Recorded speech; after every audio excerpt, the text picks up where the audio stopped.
Hindi po nawala ang korupsyon. Lalong lumala ang korupsyon sa administrasyong ito. Ngayon ko lang nakita yung walang tahasang pangungulimbat sa bayan. Tinatawag ko po yan institutional corruption na hindi nangyari sa mga nakaraang administrasyon. Ano po ang dapat gawin? May mga nagmumungkahi, patawan na lang ng death penalty yung mga korap. May mga nagsasabi rin na baguhin natin yung sistema ng ating pamahalaan. Baguhin natin yung ating pagiging tao, sabi ng iba, na ang problema ay hindi yung sistema, kung hindi yung karakter ng tao. Lahat po yan ay totoo. Pero sa tingin ko sa issue ng corruption, umpisahan natin ngayon sa halalan na ito na magkaroon talaga ng tunay na boses ang tao. At ang pag-asa po ay nasa sa inyo ngayon. Lahat po na nakikinig at nanonood sa programang ito ay kung magiging ang mga senador na nandiyan na mahahalal ay hindi kayang paikutin ng nakaupo sa Malacanang at maging sunod-sunuran, mababawasan po natin ang korupsyon sa pamahalaan. Kaya pakiusap muli sa inyo, huwag lamang po kayong boboto sa PDP laban Duterte. Ikampanya po ninyo ang ating mga kandidato. Sama nyo na po ako, number 34, Raul Lambino, sa Senado upang sa ganon ay matugunan natin itong problema ng korupsyon. Pangatlo na gusto kong ipaliwanag sa inyo, ang seguridad ng bansa ay namimiligro sa dalawang bagay. Una, peace and order situation sa bansa. Masyadong tumataas ang mga karumal-dumal na krimen dito sa buong bansa. Ngunit ayaw aminin ng pamahalaan, ng pamunuan sa Malacanang o ng Philippine National Police o mga security agencies. Sabi pa nga, yung mga nagpapakalat ng balita na merong mga kidnapping at murder na nangyayari sa mga negosyante ay pwede silang kasuhan ng fake news. Fake news ba yon? Ng isang negosyante na kasama yung kanyang driver, kinidnap, pinagbayad ng ransom pero pinatay pa rin. Nakita natin yan, nabalitaan natin. Fake news ba yon? Ng isang kandidatong mayor ay bigla na lamang binaril doon sa Rizal, munisipyo ng Rizal, doon sa Cagayan, namatay. Fake news ba yon? Nagkaroon ng massacre sa Antipolo, maraming pinatay. Hindi ba nakakabahala? Fake news ba yung napalathala na pinatay na isang Koreano dyan po sa Angeles? Lahat po ito ay lumabas sa media sa Pilipinas, sa ibang bansa. Ano ang epekto po nito? Takot yung mga mamumuhunang Pilipino, lalo na ang mga dayuhan, na dalhin nila yung kapital dito sa Pilipinas upang sana magkaroon ng malawakang negosyo, magkaroon ng trabaho, magandang sweldo ang Pilipino, na yun ang dahilan kung bakit naririto nga tayo ngayon. Mayo 1 para sa mga Pilipinong nagtatrabaho. Pero kung walang mamumuhunan, walang negosyo, walang pabrika, walang trabaho, walang sweldo. Peace and order. Kaya pong gawin niyan, tugunan ng mga kandidato ng PDP laban Duterte yung issue na yan. Bakit po kanyo? Dahil ang isa sa mga senatorial candidates natin na re-electionist, parating na siya ngayon. Pagkatapos kong magsalita, ipapaliwanag ni Senator Bato yung kanyang panukala para paigtingin ang peace and order. Isang bahagi ng seguridad, at ito ay mas malala kaysa peace and order, itong problema sa teroristang NPA, CPP, NDF. Alam po ninyo, nakakatanggap ako ng maraming pananakot. Mga threats sa text, kung ano-anong mensahe, na masyado raw akong maingay dito sa problema patungkol po sa seguridad na gawa po ng CPP, NPA, NDF. Bakit po kanyo? Ito, tahasan kong sinabi noon pang 2 buwan nakakaraan na merong ugnayan ang pamahalaan ngayon at ang CPP, NPA para pabagsakin ang mga Duterte.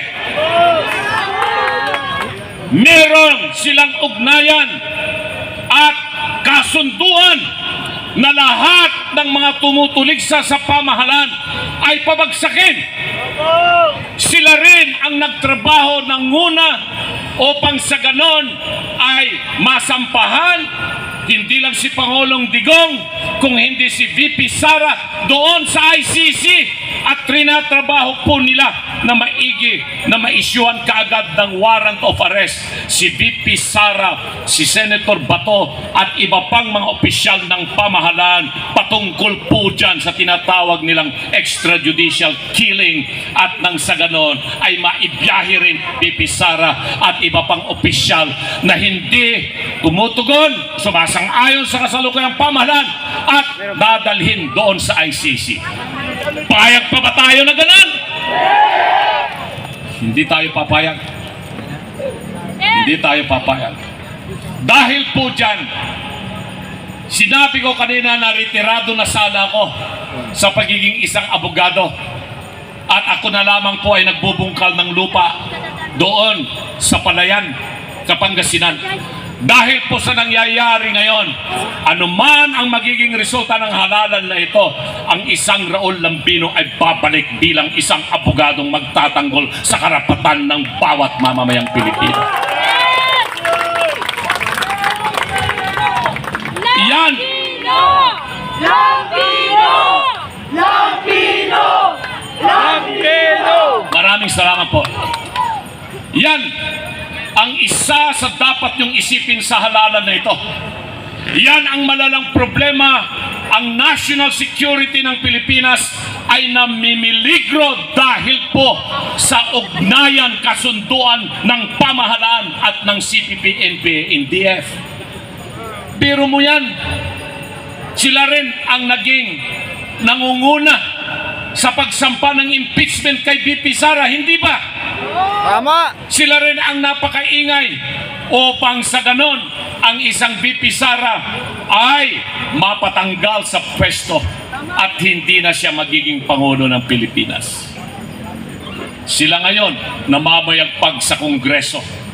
Kung magkano ang tinanggap ng isang congressman nung siya ay pumirma doon sa impeachment, ganon din ang tinanggap ng kanilang mga representante.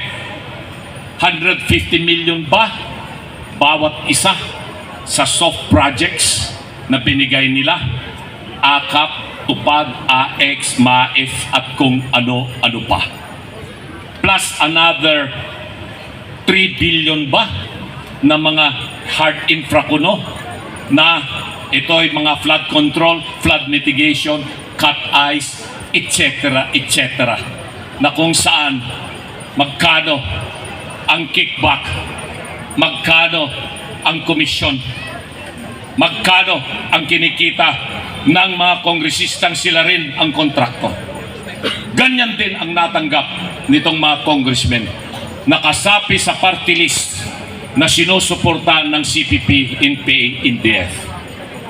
Pera ng taong bayan, pinaghirapan ng mamamayan na buwis na binayad sa pamahalaan, gagamitin nila ngayon ang pera na yan upang sa ganon ay pabagsakin ang pamahalaan. Uunahin muna nila mga Duterte at mga kakampi ng mga Duterte. Pagkatapos yan, kung sino man nakaupo sa Malacanang, yun ang isusunod nilang titirahin hanggang sila na ang mamumuno dito sa ating pamahalaan.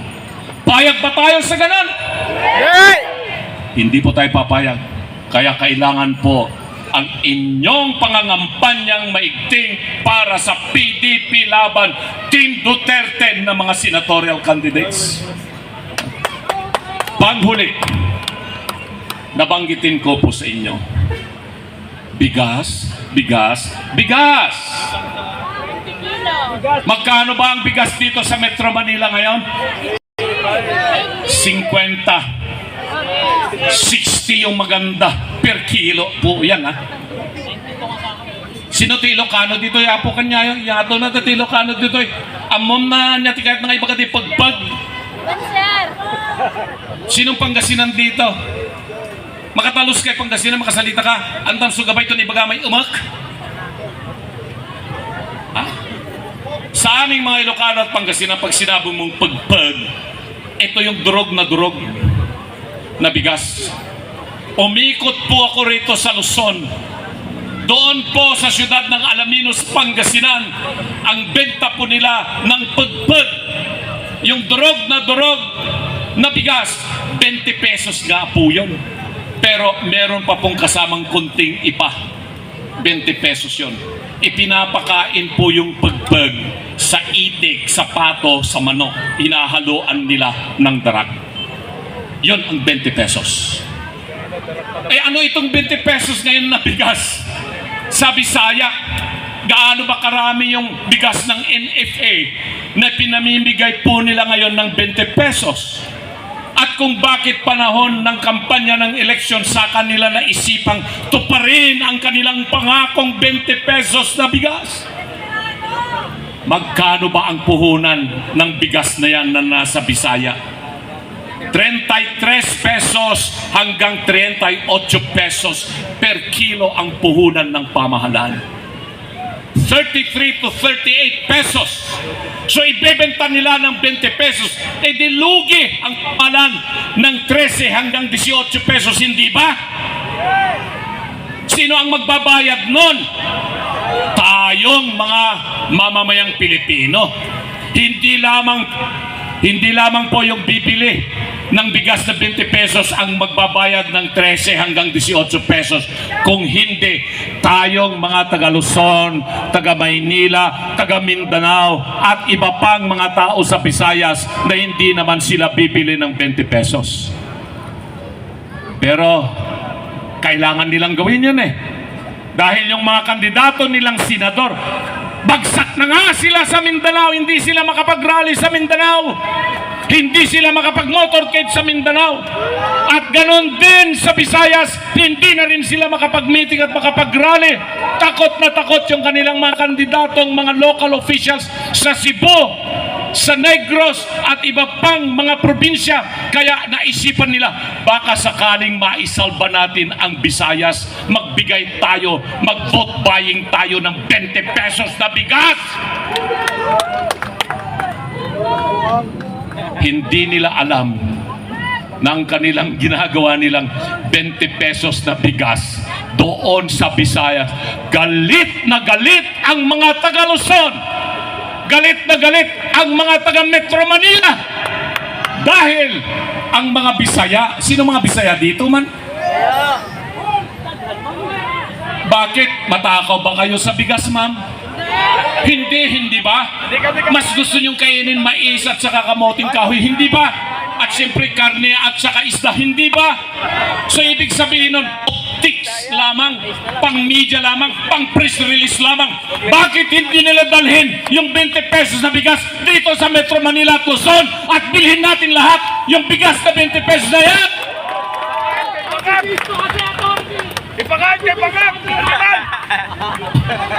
Ay nako.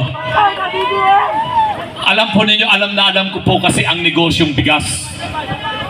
Dahil magmula nung kami naging mag-asawa ng aking butihing nag-iisang may bahay 42 years ago or 43 years ago, yan po yung nakagisnan niyang negosyo ng pamilya.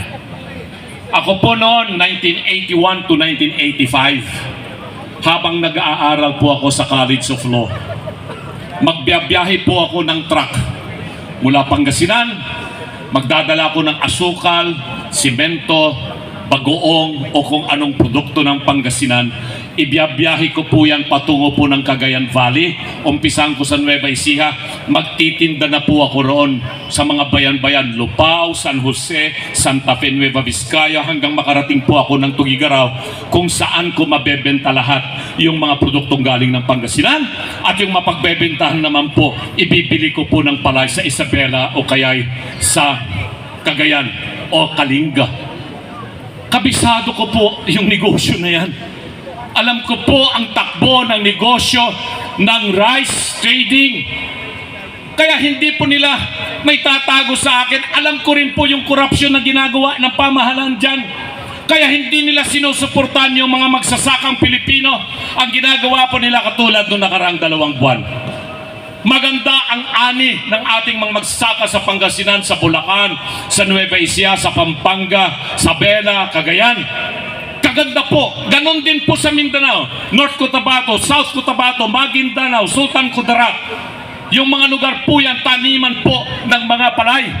At ang ganda po ng resulta ng ani. Pero anong ginawa ng pamahalaan? Walang suporta sa marketing. Hindi sila namili ng palay dahil mas gusto nilang mag-import na lamang sa Thailand, sa Vietnam, India, Cambodia, at pati na rin sa China. Kung may importasyon kasi, if there is an importation, there is transaction, and every transaction, there is commission. Kawawa ang magsasaka. Kawawa. 14 pesos, 15 pesos, 16 pesos per kilo ng palay ang bintahan.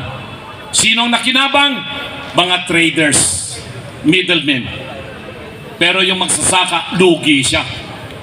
120, 140 kabans ang kanyang inani sa isang hektarya, pero nabinta lamang ng 14 pesos, 15 pesos per kilo yung palay. Patay si magsasaka.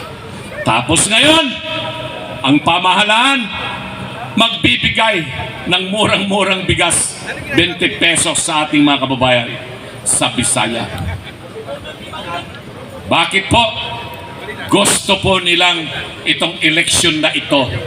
Naubusan na sila ng perang pang-ayuda. Ubus na yung budget ng 2025. Tapos na yung akap. Wala na yung 3,000. Wala na yung 5,000. Sinong nakatanggap dito ng 5,000, 3,000? Honest lang. Oh, okay lang. Binulsa mo yan. Pero alam ko, Duterte ka pa rin, hindi ba? Yes! Alam ko. Kaya wala na silang may bibigay na ayuda ngayon. Ang kanilang ibibigay na susunod nitong mga 10 araw na lalalabi, manggagaling na sa bulsa nila. Yung ibibigay sa mga butante. At alam niyo yung mga politingguanan, masakit sa kanila na ilabas yung kanilang pera sa bulsa at ipamigay. Kung meron pa silang makukuhang pera sa gobyerno, kukunin nila yun. At ito ngayon ang naisipan nila. Bigas! Bigas! Bigas! Ipapamigay po nila ng 20 pesos. Vote buying po yan. Hindi ko alam kung kukuha sila ng approval sa COMELEC para sila makapagbigay. Dahil walang guidelines yan. Hindi katulad ng 4Ps. Yung Pantawid Pamilya Program Transfer, Conditional Transfer, merong guidelines. Pero lahat ng ibang ayuda, wala. Kagagawan na lamang po yan ng mga congressmen at mga senador. Tapos ngayon, ito, bigas. Pero, alam na po ng mga taong bayan yan, yung issue. Maliwanag na po sa kanila ang issue. Kaya sabi ko, 50 days ago, bago huliin si Tatay Digong at ibiyahe doon sa Netherlands. Mission impossible. Impossible dream. Pero sa pag-ikot-ikot ko po, 50 days. Nakita ko na yung mission impossible ay nagiging posible. Yung impossible dream nagiging totoo. So the mission impossible becomes possible. The impossible dream becomes possible. Kanina sinabi ko, mas magaling naman ako kay Tom Cruise. Gwapo lang siya at marunong umarte. pero hindi siya marunong kumanta. At dahil po dyan, para maniwala naman kayo na kahit hindi po ako artista o kay entertainer,